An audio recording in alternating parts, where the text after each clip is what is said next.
so Customer service. are there any final comments from council on this item? Oh, we have, I'm sorry. Please. Thank you. I'm Susan Kinder. I'm the Executive Director of Restorative Resources for Restorative Justice Organization, and I wanted the opportunity to address this council.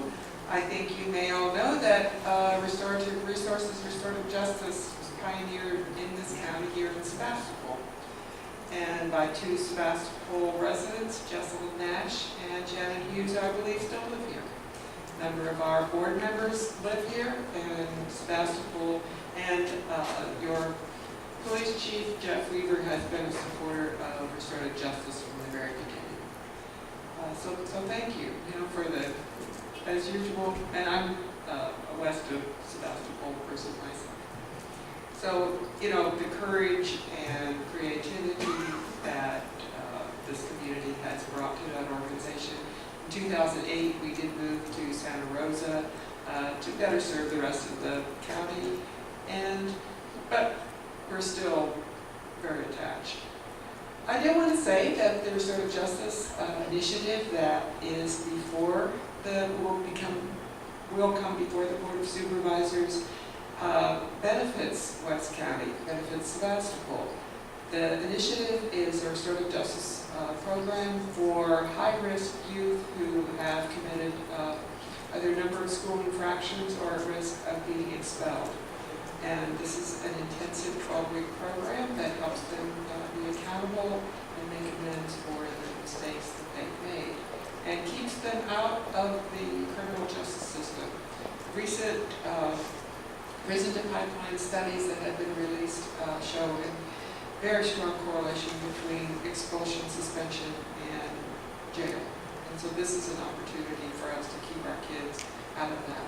The reason this addresses all of the kids in the county because Santa Rosa City Schools actually already has this program because their city council was able to use Measure O money to fund it, and that's great, but that it left all the other kids in the county in the same place without this program. So this initiative that's coming before the Board of Supervisors as part of this healing task force corrects that situation. So thank you very much. Thank you.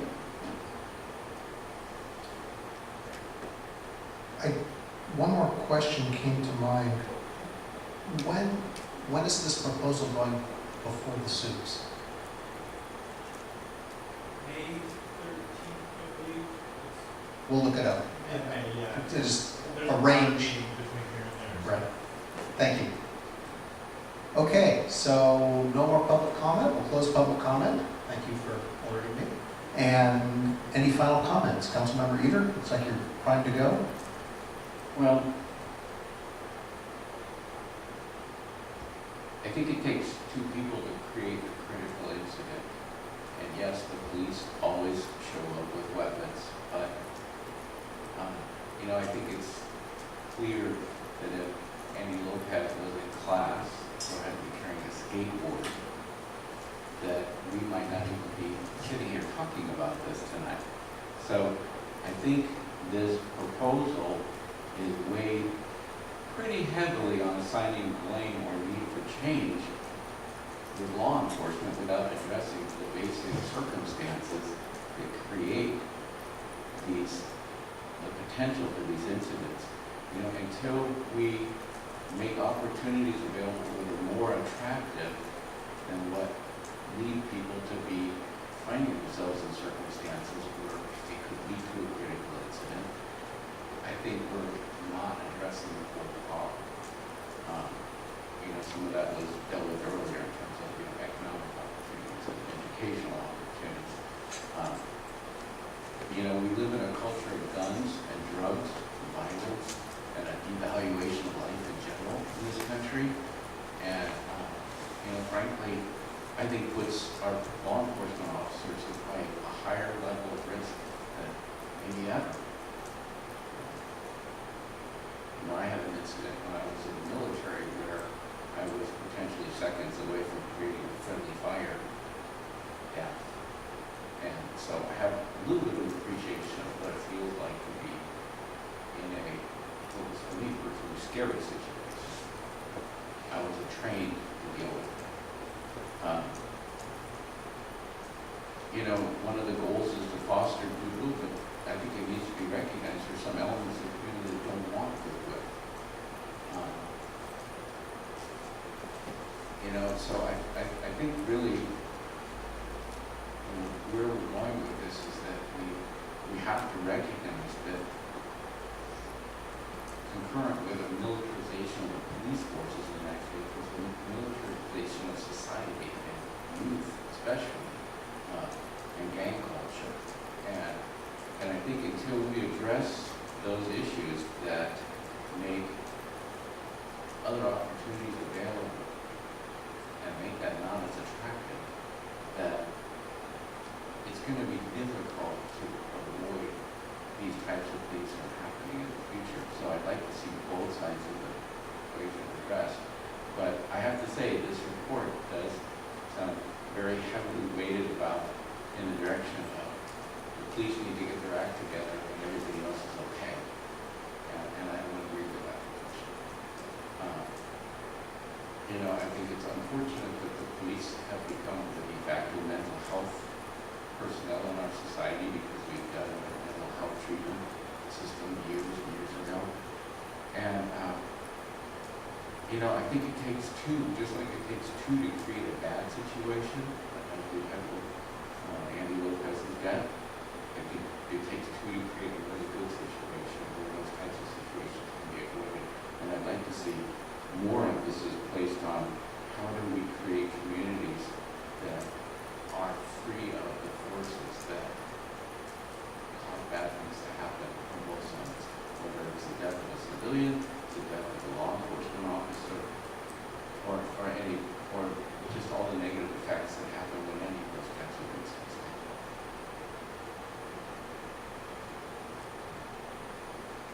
Vice Mayor Green? You know, I would like to see all those issues addressed as well. And I don't think they were the responsibility of this task force. When we look at the directives, the reasons this task force was impaneled, you know, the four issues to be addressed, they were very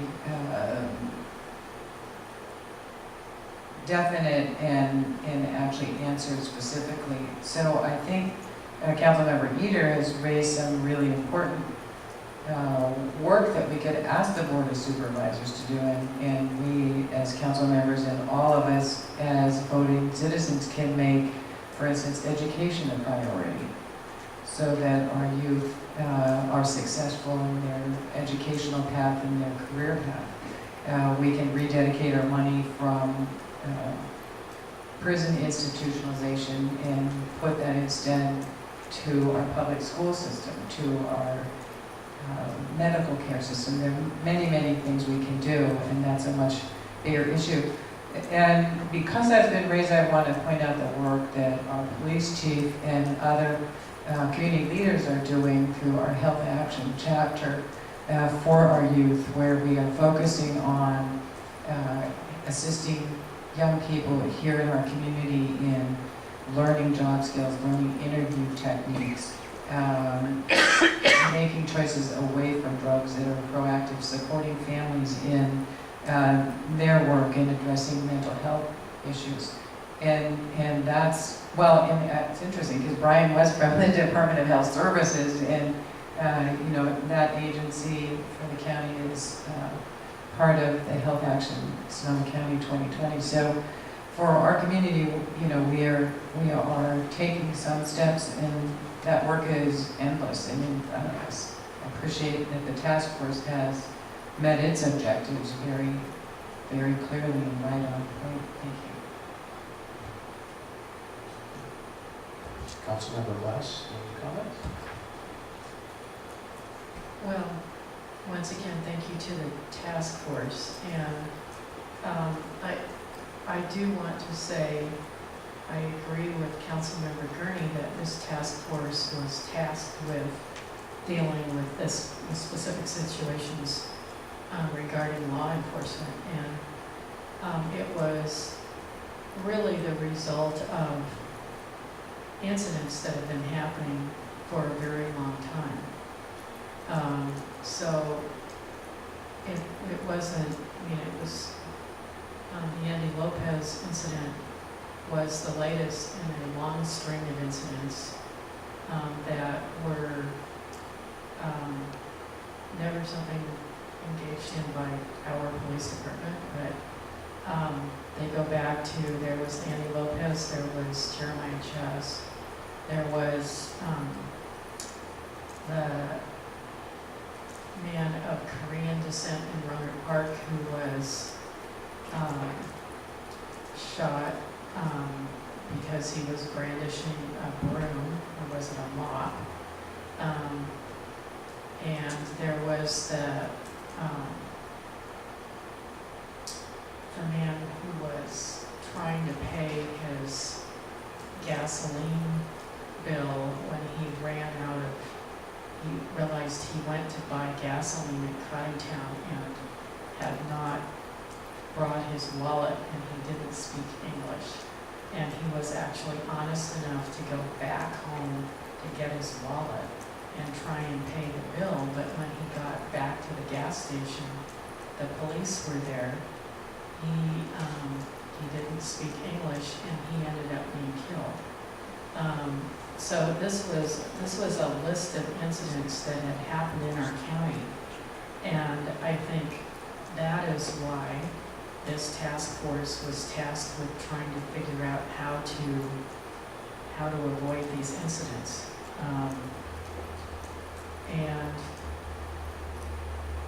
And particularly in the case of Jeremiah Chaz, and well, in all of these instances, you know, one would hope there could have been other decisions made, and that we could be creating a world where we would see different outcomes. So I think that your recommendations were good, and actually some of the recommendations weren't just about the police being wrong or the sheriff being wrong. They were addressing things like, hey, we need more counseling in the schools. We need more mental health services. We need more training for the police so that they don't suffer with the tragedy of being involved in one of these incidents because they haven't been given the training that they need to deal with them effectively. So I do agree with Councilmember Eder that part of our issue here is that we have a society that is materialistic. We're losing our community. We spend more time watching TV than engaging with our neighbors, and we're not building bridges to the members of our community. And if we had more of that, then we would be perhaps, well, I'm sure we would see less policing problems. So how, we need to think about not just the law enforcement issue. We do need to think about how we're going to rebuild our communities and rebuild our connections to each other. So that's what I have to say. Thank you. Well, obviously this is a topic that is enormous. Even the very, very narrow focus of what the task force was looking at. And these are the kinds of conversations that we all need to have in our block, our community, people we see at the grocery store. To talk with people about important issues, not fluff. And that's a difficult thing to do. But I think that this meeting tonight, that we have modeled how to do this in a respectful and proactive way. And by taking on the problems that we have as a society in a respectful way of the differences that we have from each other, that's the only way that we're going to be able to solve these issues, these problems that we have. So this is an informational item. I think we're all greatly informed and educated by it, and I appreciate the opportunity to converse. We had it in the big hall because frankly we anticipated a much larger group, and I'm a little disappointed actually that we did not have a larger group of residents to come and take part in this and to see what we're up to. So that's that, and we'll move on to the next item. There was a request for recommendations in this. I believe we've made recommendations.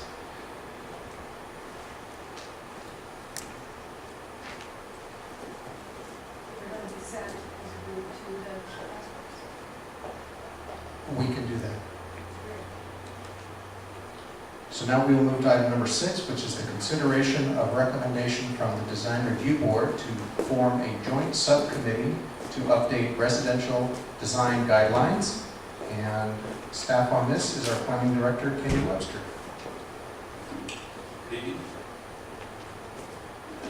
The mayor basically summarized the recommendation from the Design Review Board, which is to form a joint subcommittee to update the city's design guidelines and focus on residential design issues.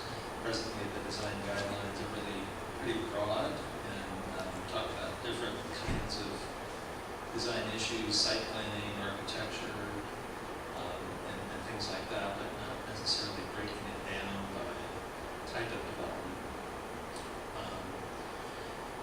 The council has initiated creation of downtown design standards, and that in the staff view, that's a priority project that may serve as a model for subsequent revisions to other design issues or other areas of town. So partly because of that they may serve as like a template for residential design guidelines plus the general workload issues. We're recommending that we hold off on updating the design guidelines until we complete the design standards. The decision on this is up to the council. Okay, thank you for that. Are there any questions of staff on this item? Councilor Gurney? So I'm just checking for understanding the work on the downtown design standards. Does that involve a subcommittee in the council? Is it the two of you who did the other guideline revision? That's already, and, so now I'm confused. Do you have two assignments, one of which you've completed in draft form? The initial assignment that Councilmember Eater and I, as the subcommittee of the council, took on was the drafting of a draft of design standards for the downtown core district. We completed our draft, and that is now in the hands of staff to fix the problems that we created, that we may not have been fully educated on what we were doing as far as the legality and in relation to the zoning ordinance and things like that. So the subcommittee is now working with staff on the revisions to the initial draft for the downtown standards. The conversation surrounding this with the residential standards and any potential revisions to them is something that started at the Design Review Board. They agendized it. Right. Okay, so the item that you guys brought to us previously is now with staff, and then it's gonna have to come back to the council? Like, I'm trying to understand the workload ahead for everybody. First, go to the planning commission, and then move on to the design review board, where we kind of expect the bulk of review and discussion to occur, because it's really their territory, and then it would move on up to the city council for final review. So there's a fair amount of work that we anticipate will happen in discussion Okay, so let me make sure I understand this. We had 2 council members work independent of staff. And now we have additional work with staff review that has to be adjusted or fixed up or whatever. Okay, so we have a new proposal for a new assignment, and it sounds to me like having a joint subcommittee, joint council members and DRB members would be the better approach, especially bringing staff in at the same time. Bringing staff in kind of economically in terms of time and commitment, so that the next piece of revision of the guidelines was more effectively done than the first piece, if I'm understanding. If I could clarify and expand on the process, the council subcommittee drafted a draft. It went to staff. Staff provided comments and corrections for some of our goofy ideas. And then we submitted back to staff, and staff reviewed it some more, and actually I believe these currently stand where it's in the hands of the subcommittee to provide final approval for the latest version. That once that occurs, and I'll just say on a personal level, I've been remiss in getting it back to Kenyon. We'll be busy. Once it goes back to staff, then it's my understanding it will be released to the Planning Commission, DRB, public, and then once it's all put together and stirred up and finalized, then it will be presented back to the council. And that's the process. And that has been done initially without any staff oversight or input.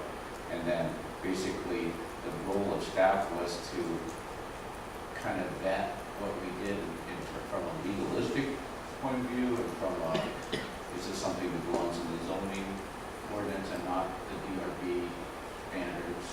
And so that's the way that process is working. Okay, so does that subcommittee have an idea of its timeline to get the responses back to Kenyon? I would hope within the next couple of weeks. Okay, so it's not a big, complicated project that's going to take 6 months or years. Okay, Not for the subcommittee. thank you. Councilmember Blatt? So I'm trying to encapsulate what the issue is here. So I think our brilliant design standard team here is close to having their commercial standards done, or the downtown standards, et cetera, but it's not done yet. Well, it needs to work through the process of the advisory boards. And then it needs to go through the process of approval, so that's gonna take some time. And so what I'm kind of guessing that staff is saying is, like, let's get that finished first, and then before we move on to residential design standards. And is staff also saying that maybe it would save a little time if staff helped frame the next process with the committee that's working on these design standards, so that there can be some time saved in not going off on things that, or at least framing the way that what the design standards are developed so that they plug easily into our zoning ordinances, our general plan, et cetera, et cetera. Is that kind of what you're thinking, or? Yes, and then in addition, the design standards, they will go through this extensive review process, and I think probably definitely parts of them will be entirely applicable to the residential side. And so it'd be undesirable to create a committee and have them go off and work independently, and meanwhile kind of possibly diverge or come up with a different format, different approach, because ultimately all this should be integrated in a comprehensive set of design guidelines, and kind of have a consistent approach and format, and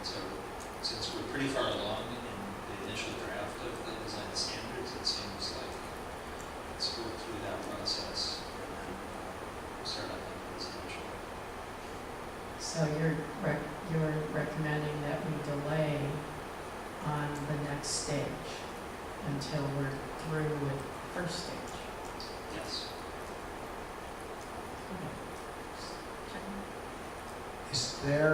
Is it possible to put a timeline on getting the downtown standards? Once you get somebody. I would guess that the planning commission might take one, possibly 2 meetings to do their review, probably not more than that. The design review board may take more meetings than that because this is their issue. They're much more involved in thinking about design issues and how to express policy about them. So it may take several, 2, 3, 4 meetings with them, I don't know. And then it would proceed to council, so we're talking a number of months. So we're probably realistically 6 months, 8 months even, Before it gets up to council. with staff workload at this time. And the council's workload as well, and scheduling, we're already scheduling pretty far out for council. Sure. Okay, any other questions on this? We'll- Go ahead, no. Okay, we'll take public comment on this. Anybody would like to speak to this? Lynn?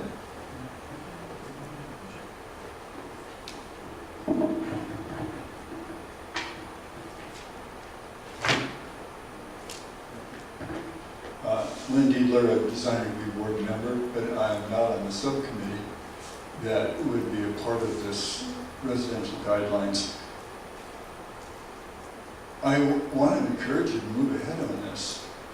I see nothing but good reasons for moving ahead and no problem as far as bogging down the staff on this issue. It takes a long time to put together guidelines. You have to think about it. You have to drive around neighborhoods, do a lot of reading in it.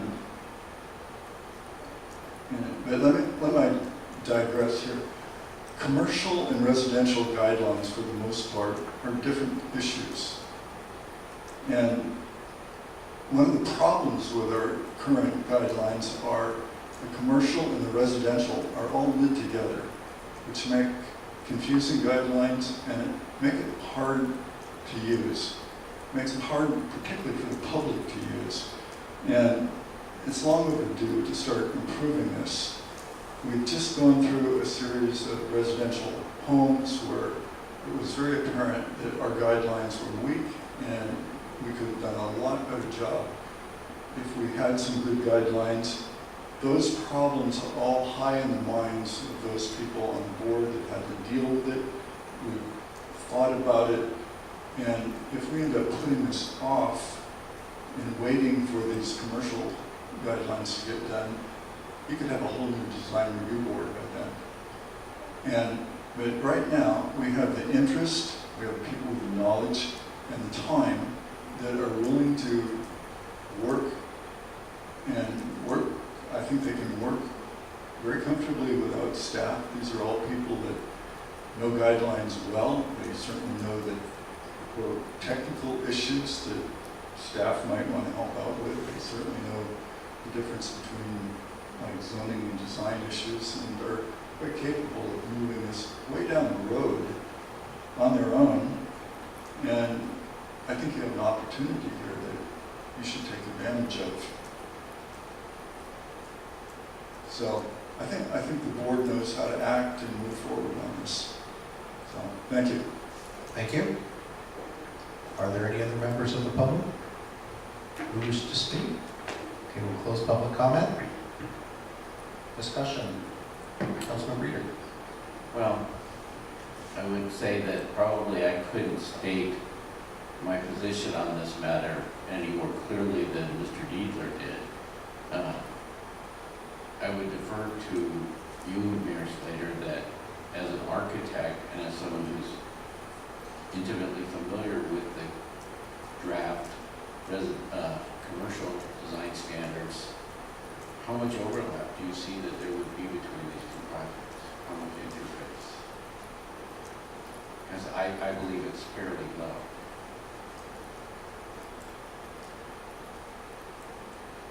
There would potentially be some, I'm not sure I'm able to say how much.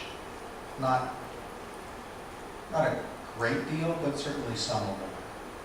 So what I would say is that I recognize that staff, planning staff right now has a large workload. We've tasked them with a lot of things, so I don't seek to add to that workload.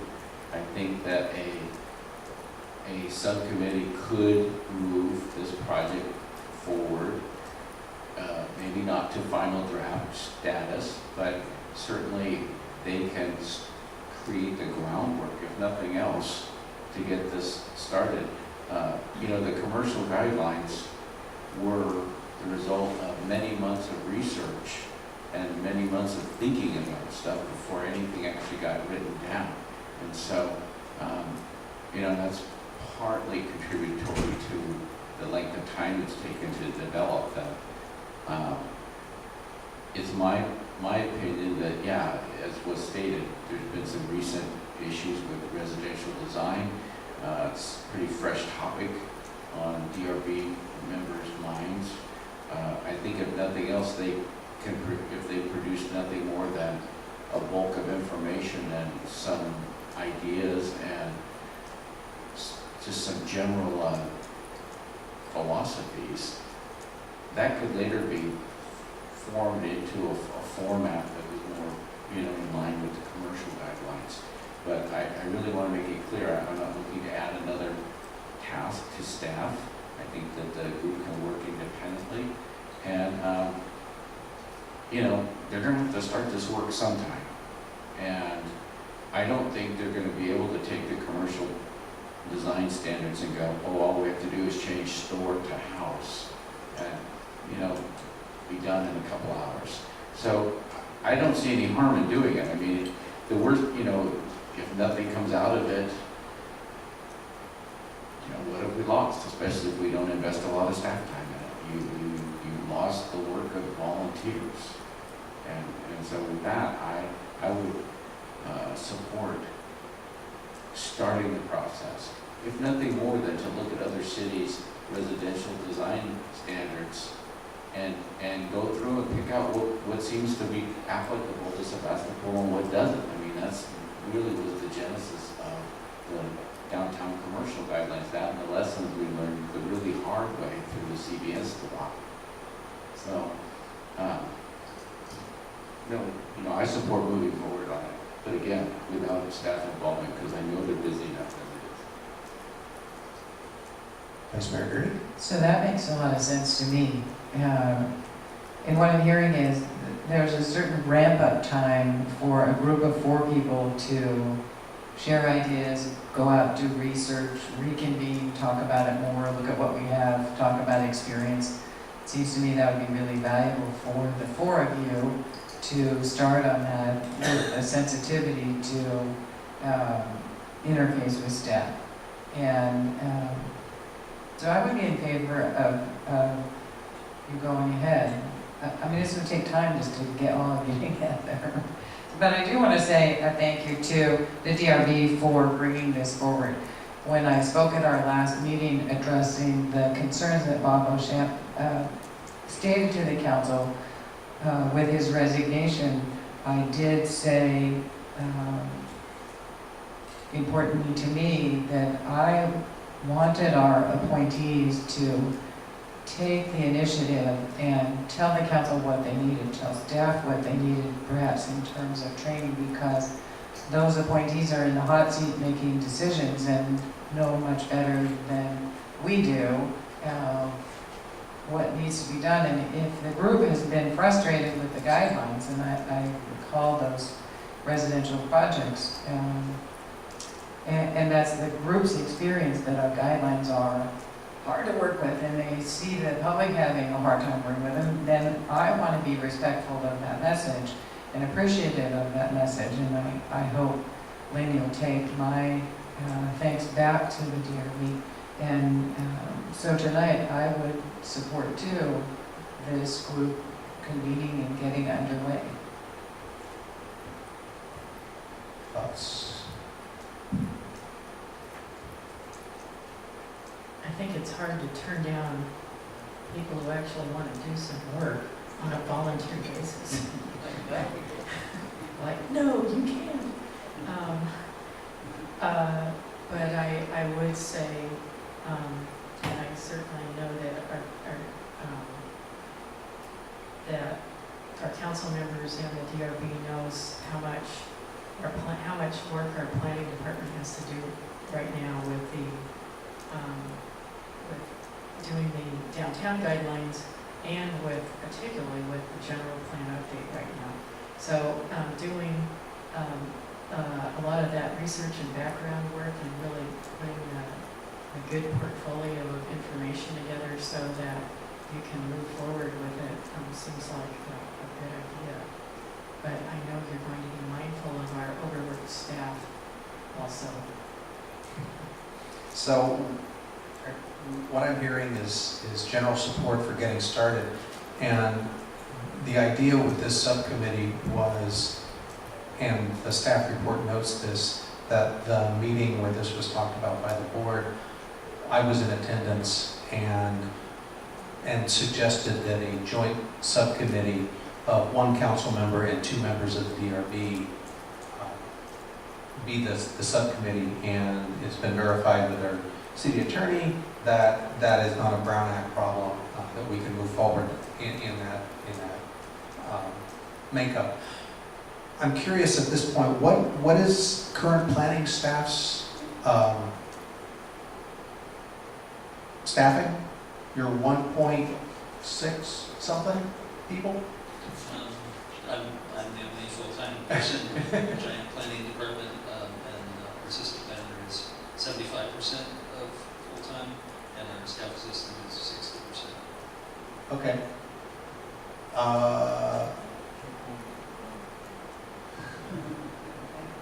I think that moving into the budget season, that's perhaps, the council has a long list of things that we want to accomplish. Much of it is involving the planning department. And I think that addressing the staffing levels within the planning department should be paramount for the council to consider. We have a wish list, and if we want to get these things done, we need to provide staff with the resources to do the work.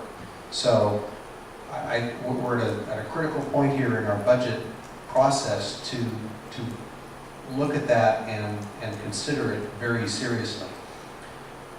And what I would like to propose is that the council appointee, if it's a 3-person subcommittee, 2 from the board and 1 from the council, is convened, that perhaps the subcommittee be quite respectful of staff's time and current workload and begin the process. And maybe all it takes is an hour meeting to sit down with staff and get pointed in the right direction.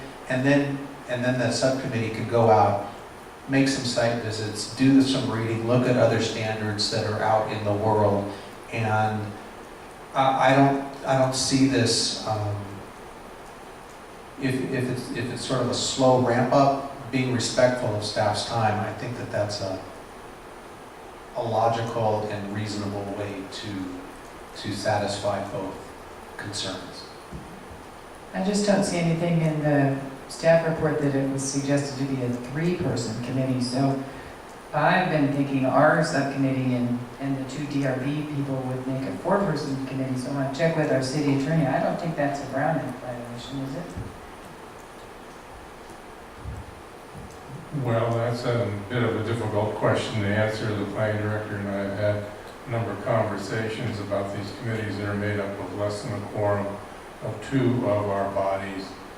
And my view is that the case that, the very old case that held that was a Brown Act problem may no longer be good law. The city attorney conferences that I attend, it's never noted. So my feeling is in an item like this where you're creating a draft of some design standards, I think that the dual committee could operate without really having overriding concern about agendizing it or having meetings, open meetings about it. So in that sense, it's hard for me to answer that question. Again, I talked to legal counsel just this week about what's still considered good law or not. That's a challenge for attorneys to figure out. But this is probably the least egregious type of a situation. So with that long-winded, devious, evasive answer, I really didn't find any significant issues with this joint committee. Right, I heard Larry say, yes, the four of you could work together, and that would be my preference, because you guys are already established, reviewing things, you have different perspectives, different work styles potentially, and we've got a good draft and you're going forward. So I would really encourage you, if you both had time, to continue to be willing to work with, is it Carrie? Yeah, and Ted. The issue that I can see with that is, having been on the two-person subcommittee, that was, I can't imagine trying to work with, to double the size of that subcommittee. Just simply two people. It took a lot of time and a lot of work for us to get together and talk about these things. Now, obviously, the lessons learned in that process will be put to good use in this process. Certainly as the downtown standards continue to move through. The idea of the three-person subcommittee being two people from the design review board, one landscape architect, one trained in architecture, and then a third, and we were thinking Robert actually would be the good choice.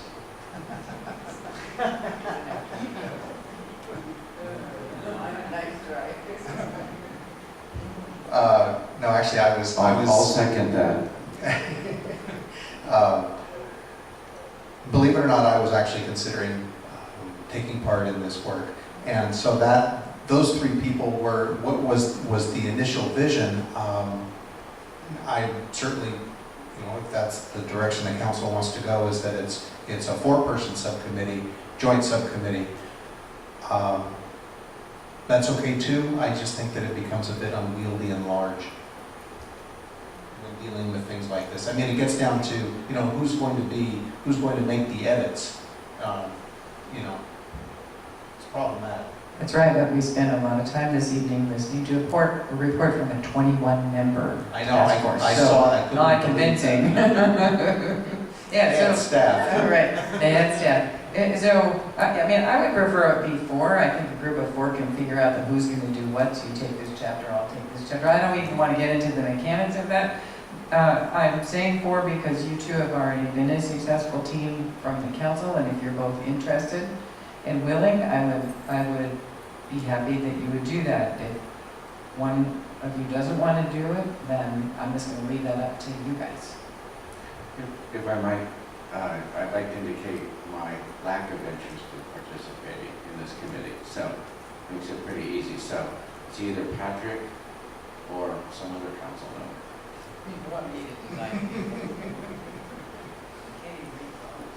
I support the concept of a three-person council, or a three-person committee with Mayor Slater as the participant from the city council. Is that a motion?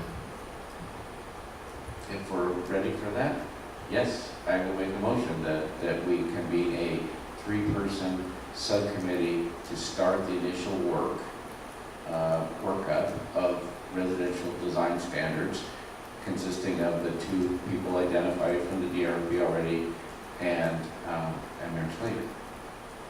I'll second that motion. Is there further discussion? Call the question, all in favor? Aye. No opposed? Motion carries. Don't worry, Kenyon. We will be respectful of your time.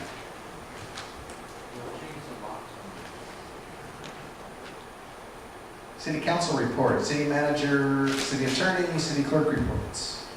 I'll just we'll elaborate more on this, some emails. so specific, but starting the end of this week and continuing through next week, there'll be a number of staff absences, some lesser periods of time, some more, especially with regard to your administrative staff.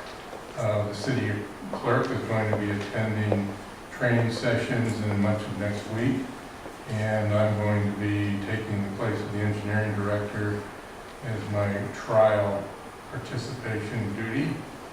So that'll take care of me most of next week, and there's a few other absences as well. So just stating that this evening, that there will be that kind of situation next week, especially amongst administrative staff. City council reports, subcommittees, etc. I have one that is more of an announcement and just a reminder that on March 27th, Friday the 27th at 3 o'clock at the Plaza, we will have the Takeo City Avenue sign unveiling, and I suppose it's a dedication. Our sister city visitors will be in town, so that will be a very nice and fun event. 3 o'clock. And as far as I can make a quick report on Sonoma Clean Power, you'll get something printed soon. The staff has hired, the CEO has hired a new staff member that is going to take the place of the former procurement director, and this is a person who is coming to us from the East Coast and is a remarkable individual. She was one of Massachusetts' top 10 businesswomen of the year a couple of years ago. I mean, her list of accomplishments runs down your arm. And so she's joining staff very soon. She's in transition between East Coast and West Coast, so that's a really exciting hiring for Sonoma Clean Power. We recently signed a contract for photovoltaics with the water agency, so on about 3,000 homes worth of photovoltaic panels will be built. It's the second largest project like this in the world, second only to one in Japan that is only microscopically larger. So it's a big project, and it's a great thing. So that's Sonoma Clean Power. Other reports? I want to report that we had a very exciting budget committee meeting, and there were members of the public there, and people looked at spreadsheets. Wow. And there were graphs, charts in color, and the public actually had questions and engaged in the process. And so it was our first round of budget committee meetings, and our new finance director did a great job of presenting the information. And I was very impressed with it. She could answer all kinds of like obscure questions like, so why is the satellite dish income $5,000 less this year than last? Things like that. She really had grasped a lot of the detail of our budget. It was very impressive. So it was just our round one where we became familiar with our revenue sources. Now, of course, where our next round is going to be about expenditures, and that's always kind of the bad news. So anyway, so we had our first meeting, and a good time was had by all. Thank you. So I provided a written report to you guys from the City Council liaison meeting for Health Action. I'm sorry for the typos. I'll ask Mary to help me correct those when they're attached to the minutes. I want to point out too that Healdsburg has passed a tobacco retail license ordinance in their community, and it's twofold, changing the culture, changing the law so that the illegal sales to minors are addressed, and it's also a revenue producing licensing act for them. So it's like $900 to $1,100 fee. The county is also considering this. It's going to be on the Board of Suits agenda either in April, or it could get kicked over to May, and it's likely the county will be interested in the same thing. But because there's no JPA organization, it would only cover the unincorporated areas. So we have the potential, through the cities getting behind this, to have ordinance that apply to our whole county and address the issue. Sonoma County is at 18% of underage smoking. 18% statewide is 9%. So it's an issue here, and I thought first to tell you about it. It's number 2 under this report, and I think I'm going to take it to our Health Action chapter and see if that group could potentially put energy, right now that we're focusing on drug use and drug-related problems amongst youth, but this could be another focus. Or it could come back here for a suggested ordinance. Okay. Any communication? Future meetings are noted, and we are adjourned.